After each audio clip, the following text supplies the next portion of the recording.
imparting his pearls of wisdom to the class of 2025 and hailing them as the lucky first graduates of the golden age. You've done a lot of winning. Winning is a good thing to do. But today I'm also asking you to look forward to really something very, very bright and more promising. You're the first graduating class of the golden age of America. It is clear to see the next chapter of the American story will not be written by the Harvard Crimson. It will be written by you, the Crimson Tide. In America, we reject that idea that anyone is born a victim. Our heroes are the ones who take charge of their own destiny, make their own luck, and determine their own fate despite the odds. You're one of a kind, so don't try to be someone else. Just be yourself. President Trump was also spicing things up with some of his classic rally zingers. Elon is so terrific, but I know now all of them, they all hated me in my first term, and now they're kissing my ass, Do you know? It's true. You ever see the weightlifting? Where they have a record that wasn't broken in 18 years? And they have. Should I imitate it? My wife gets very upset when I do this. And she lifts, and she gets it. And, Mom, I'm going to do it, Mom. Can't do it. He had a wife, I must tell you, it was a second wife. It was a trophy wife. What can I say? Oh, boy. All right. You know what? If anyone can deliver a message and mesmerize a crowd, it's Donald Trump. And he knows how to work a crowd when he talks about, should I say it? My wife doesn't like when I say it. What do you think, Martha? Well, I was watching some of the other networks talk about this today, and they were saying, where was the commencement speech? They only played that stuff. There was no commencement speech. And then listening to the top of what we just played, there was absolutely a commencement speech message in there. He's saying, if you go the safe route, don't go the safe route. If you want to go to the top, you're never going to do it unless you break the system. I mean, it was I think that, some people might like it, some people might not like it, but the message was clearly merit is what wins. Be bold.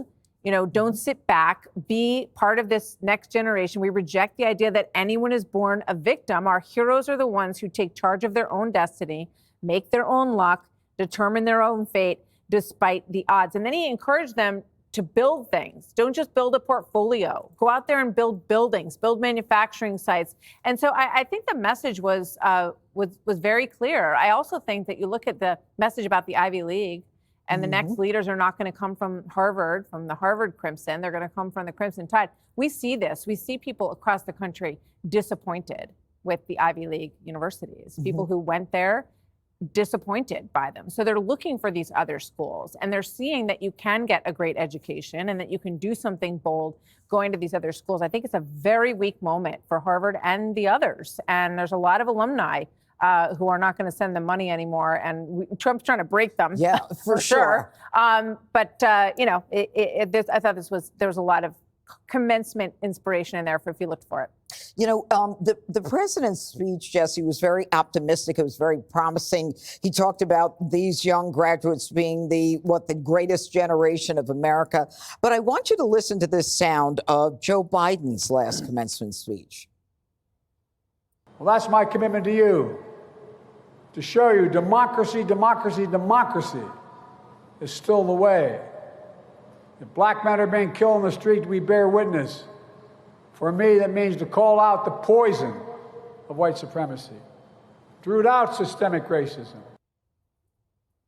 Sense of difference? Yeah, so usually when you're at your graduation ceremony, you have your parents, you have your grandparents, you have your family there. Do you want to hear the speaker talk about racism and how you can't do things and how you're fighting white supremacy? Absolutely not.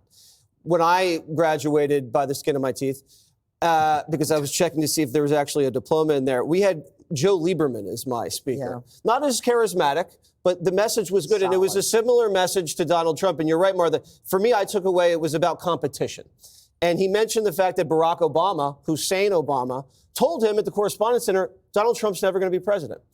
And there's a lot of teams that during the week, if an opposing team says something derogatory about you, they'll put the quote up in the locker room and everybody will look at it before they go out into the practice field. And it's motivation fuel. And he took that fuel and he ran with it and became president not once, but twice. About a year and a half ago, Gutfeld said, Jesse Waters is boring. That's true, I did. I plastered it above my door in my office, and every time I walk to hair and makeup, I see it, and he motivates me. The Harvard Crimson Tide thing, Kevin O'Leary says he doesn't hire people from the Ivy Leagues unless they played sports because they're just toxic, and you can't trust them. And so Jesse Waters is now doing early decision, Crimson Tide. We're not doing Ivies anymore. And that's not just because he's not doing well so far in pre-K. It's just because I want to go to a school with nice weather, good football team, good values. And I think there should be attractive women there. From what I've heard, there's very attractive women. We're actually having 2 Crimson Tide grads on the show tonight at 8. And they're both women, I I don't know if they're women or not. I haven't checked. All right. Do you want to respond to what he said? I am disgusted by everybody here. When he was doing this thing, clearly he was mocking a disabled reporter. And we're going to hear about that Monday on Morning Joe. You're right, dude. That happened at the University of Alabama. Good for the University of Alabama. It's a great advertisement for them. This is why a lot of students are going south. They're seeing all the southern universities are getting more people. And what a contrast. What did we see this week? Kamala babbling about pachyderms, Tim Walz spouting queer studies lingo like code talk and performative structure. Meanwhile, here's a guy who happily speaks the truth, and he's willing to bear the risk and whatever consequences his words bring. You know, it would have been nice if a Democrat could do that. They could have been honest and blunt. They had plenty of time about Joe Biden, about trans, about the border, about crime, but instead they hid themselves behind the science of identity politics and the rhetoric, that dumb rhetoric that Walz uses. Trump didn't just set the bar for presidents and leaders. He burned it. He set it on fire. Then he built a new bar. It's no longer about politics. It's about persuasion. It's no longer about us versus them. It's about us first. It's about transparency versus cover-ups, bluntness versus jargon. The guy won't kiss babies and he won't kiss asses. But more than anything, he makes us laugh. And unlike Biden, it's with him, not at him. Would you like to wrap it up, Harold? Sure. I thought any student in the country who has an opportunity to have the President of the United States speak at his or her commencement, college, high school, law school, medical, whatever it might be, it's a blessing. And I hope that those at the University of Alabama realize how fortunate they are. I thought the speech was typical President Trump. I would have probably done it a little differently. I differ with those around the table about what he talked about with Harvard and Alabama. I understand some of the cute politics at the moment, but great graduation speeches and commencement addresses never pit Americans versus Americans. You can talk about the higher ideals and you can talk about the hard things we have to do as a country. I would love the president to have said, look, you graduated at a time at the beginning of my new golden age. And there may be some challenge and difficulty, but there's been challenge and difficulty in our country in the past, and we've overcome it. I'd have talked about the new sources of energy that this group is going to have to deal with. Produce for us new cures and new therapeutics and new innovation that they will be at the forefront of. So I would have challenged him a little differently. I just don't think you pit people against one another. Well, but let me just finish. But if I were graduating, I know the West Point grads are going to have an opportunity to hear the president.